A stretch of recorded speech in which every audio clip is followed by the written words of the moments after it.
of Progeny, and welcome to another The More You Know podcast with the voice. And the felly, long time no see, my friend. I am so excited to be hanging out with you today. Oh, me too, Felicity. We have been so busy with the restaurant opening and some other activities, and it is so great to be back in the podcast studio with you. I mean, did you just call out my government name? Mm hmm. I So mean, enough. dang, my government name. Yeah, the restaurant is so much fun, and it is now open 24 hours. I know, we're plugging away here. But what hot topic are we going to be talking about today? So you need to be plugging that taco truck because it's feeling neglected. Anyway, back to our topic.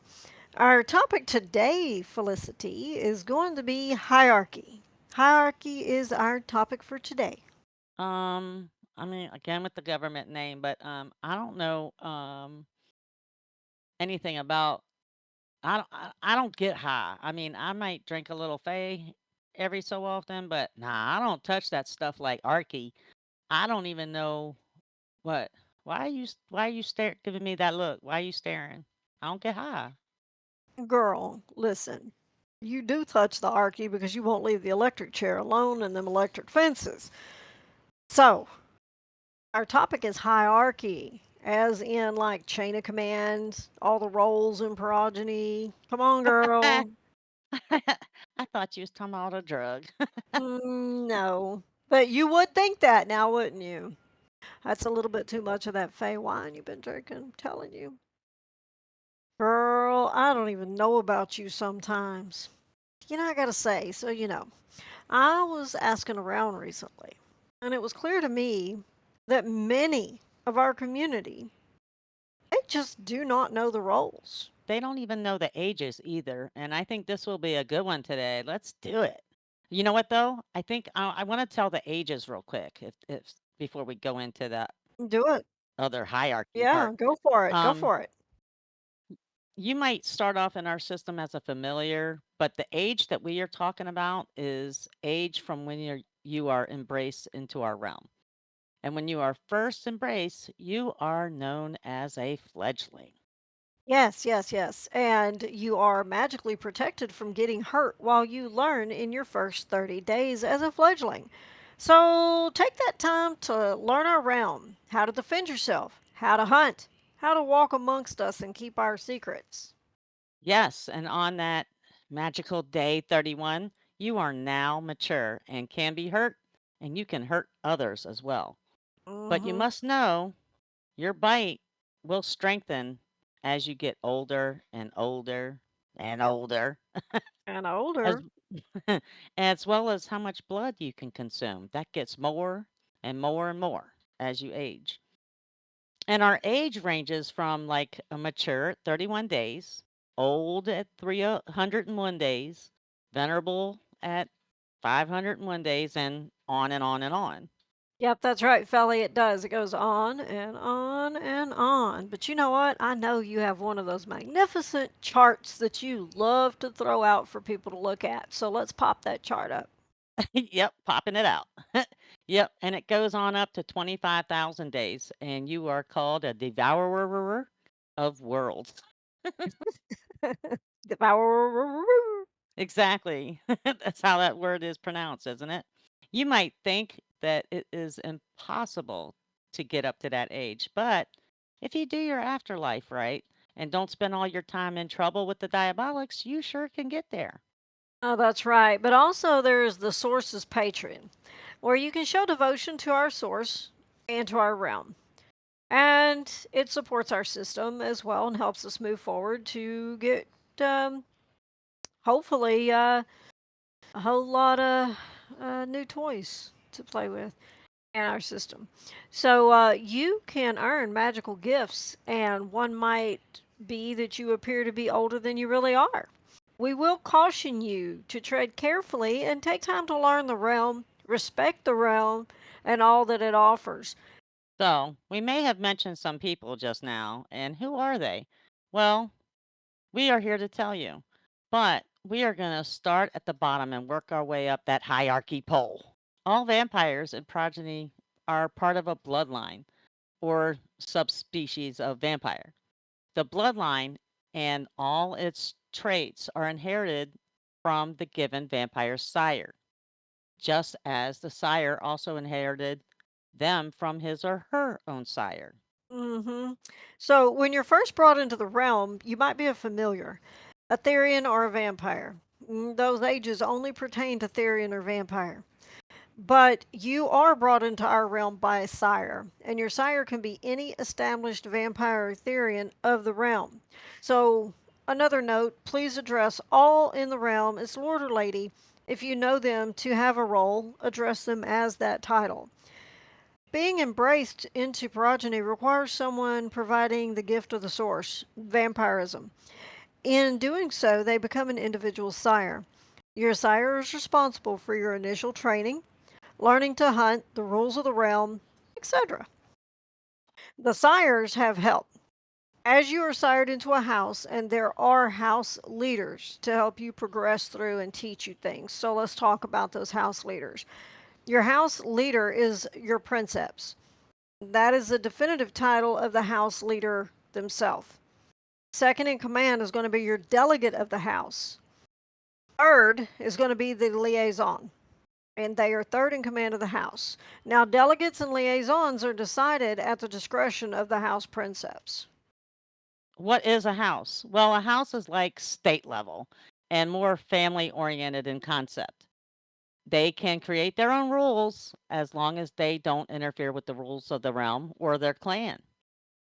Houses can be created based on the respective clan policies and reaching requirements set forth by the given clan. But we have recently heard that an ideal number for members is 10. In addition, the princeps must make a house creation payment in the amount of 3,000 linden to the progeny tip jar. This payment is mandatory. I would also suggest, for your own records, take a screenshot of the payment, and just keep that note carded for yourself. So let's go on to the next step, Felly. Houses are typically part of a clan. So let's talk about the clans. The leader of a clan is called a clan sovereign. Alternatively, there may be co sovereigns, as shared leadership under mutual agreement between the two individuals. Your co sovereign has the same rights to govern the clan from diabolic perspective. Sov and co sov are co owners of the clan. They should be treated as being equal in their authority. Previously, the co sov could actually boot the sov and seize the clan for themselves. This is no longer the case. The co-sov can apply to the diabolic team to have their clan transferred fully to them, making them the sov and removing the old sov's role. If, it's a big if, the co-sov has held their position for more than 6 months and the current sov doesn't object or has been missing, the source and the diabolics usually approve that request. Your next in command is going to be your ambassador. They are second in command to your clan sov and co-sov. And then third will be your proxy. A clan officer or a third in charge of a clan. The proxy and ambassador is chosen at the full discretion of the sov and the co-sov. The clan is best described as a nation of vampires. Clans are political units and they often submit to be recognized authority of the GCSE, and they have representation in that respective political chamber. The GCSE acts as the sole political body at present that acts as the political stage for clans. Membership itself is only maintained by submission to the laws and regulations that this body wishes to collectively pursue. Denouncement of this organization makes a clan a renegade clan. However, denouncing the GCSE does not mean one gets to break the rules of society created by the GCSE. There are still consequences for your actions. That's right, Felly. The factions are just political factions of how they want to role play in the realm. No one is above the laws of the realm or the GCSE. Actions only apply to IGS, meaning in good standing, clans within the GCSE. RAFs and ACCs are political factions that advocate for and are friendly to RROs and apostate clans, respectively. Members of these clans promote agendas to support the lifestyles and the rights of those clans while they themselves remain IGS in good standing and adhere to the GCSC laws. And for those that like to drink the Kool-Aid, please, please take a moment and read the laws or watch the More You Know podcast on the laws and realize that the majority of the GCSE laws actually speak to freedoms we have. Okay, okay. I digress, and we have lost our way in this podcast. We went chasing a squirrel. We got to bring it back. We got to go back to the A whirl! More than one. squirrel. All right, so yes, we did. Before we continue the hierarchy, let me first tell how does one get a clan. There are some requirements, and you should seek out the help from your bloodline leaders to get the requirements met and to help with you and your clan application. After that application is complete, it is submitted to the Arch Conclave, and you will then be interviewed, and then they vote. Maybe even Diabolics might weigh in, but if accepted, a payment to Progeny must be made in the amount of 25,000 linden. Yep, you heard that right. 25000. 25,000 linden. This is a process that should be respected, and also rogue houses have a path to a clan. They too must seek out an arch for guidance, and they have different requirements, but also go to the Arch Conclave for an interview. Okay, okay. So you are in a clan, and typically a clan is in a bloodline. Not all clans are. So each bloodline is headed by a patriarch or matriarch vampire who is the original vampire of that bloodline, known as arch vampires. And they are the most ancient and most powerful of all vampires. They are embraced by the source, Lasheel, and arch vampire becomes the beginning of an entire genetic pool or tree known as a bloodline. Now, second in charge of the bloodline would be your blood regent. It is at the arch's discretion who they decide to have as their blood regent and be a voice for them and their line, and in their absence, be the go to. Right, exactly. So let's talk about the third in line. That would be your arch advisor. So members who have been chosen to counsel their arch vampire, defined as the third accepted position of authority, or bloodline. The arch advisor, in terms of their role in the realm, is not part of the mantle of power shared by the arch and their blood regent. However, they are a respected elder and, as such, officially welcome to speak on their behalf when neither are available. And also, there's another role one might see in the bloodline: arch regent. An arch regent is the temporary or even transitionary title that a blood regent obtains during the time of their arch vampire's extensive absence. And now we get to our diabolics. Our diabolics are, they oversee the system as a whole. They are members of the diabolic conclave. Decisions affecting the system as a whole are voted on by the diabolic conclave. When you are addressing them, don't shorten their name. It's diabolic. It's not DB or or anything like that. They are the advisors and leaders within our community, and they sit at the right hand of our Father, the Source. Be wise and tread very cautiously when you're in their presence.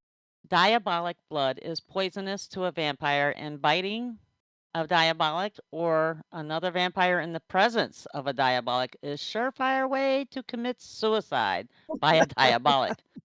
The diabolics serve oftentimes with vigilance, like take this down. Let me write it down. Take it down. Okay, got my pen. What do you want me to write? Go ahead. Do not bite a diabolic or in front of them. Do not do it. Do not do it. Dang it. You just ruined it for me. So, anyway, since I can't bite one of them or in front of them, there are different levels to diabolics. We have ancillary diabolic. They are full diabolics, one rank above a cambion and one rank below the greater diabolic. They have full voting rights and are part of the core diabolic team. Now, they may be able to assist with support issues as greater diabolics do, but that is not their role.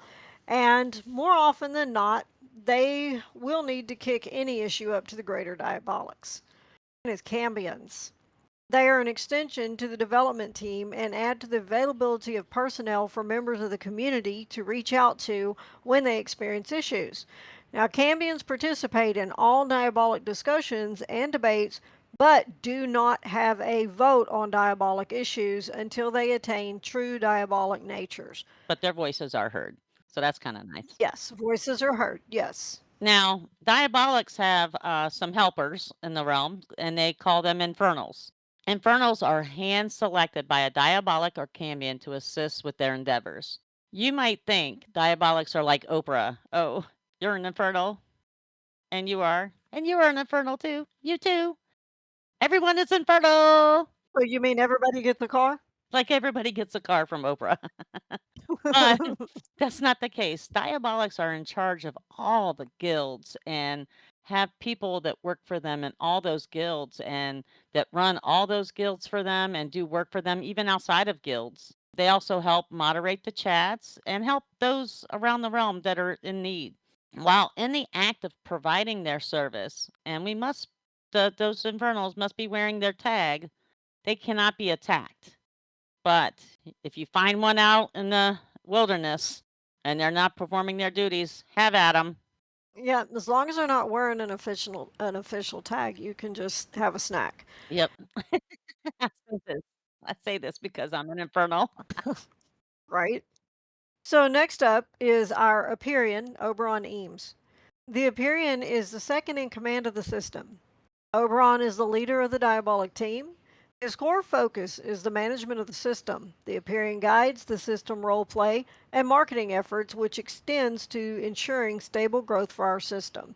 He is to be addressed as Aperion. Yes. And our creator is known as the source.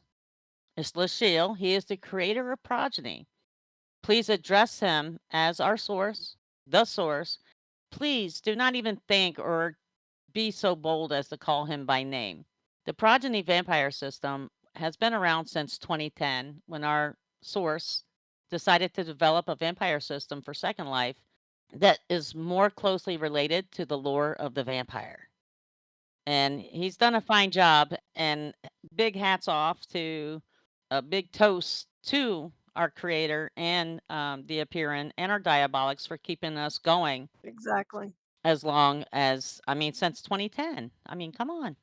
Yep, yep, exactly. Well, Felly, that was a lot to go over, and hopefully now the folks will understand where they fit in and all the things that they can strive to do in the realm. Yes, and the chain of command. You should first try your sire, then a house leader, and etc. etc. Let them guide you to the answers you seek for the questions you have. Like I honestly, I wouldn't really get in the PV chat asking questions, as not all are your friend. Just saying. Well, this has been super fun and fun to hang out with you again, Lady Infernal, Blood Regent, Sovereign, Princess Soraya. Oh, that was a mouthful. It was. So, yeah, Lady Infernal Blood Regent Sovereign Princeps Felly. I do want to say something about that chain of command real quick. So many times people jump into that PV chat requesting a diabolic. I strongly suggest you follow chain of command with that too. Get with your house leader, your clan leader. That is what they're there for. They can guide you with whatever problem you may have.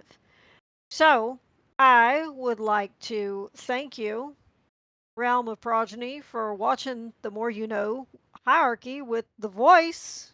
And the Felly. Please like and subscribe. You won't want to miss what comes next. And oh, yeah, come visit us at the Moonlight Shadows restaurant for some fine dining and dancing. And drinking. And don't forget tacos. Drinking and tacos. Tacos. Gotta have tacos. Exactly. Thanks, everyone. Bye.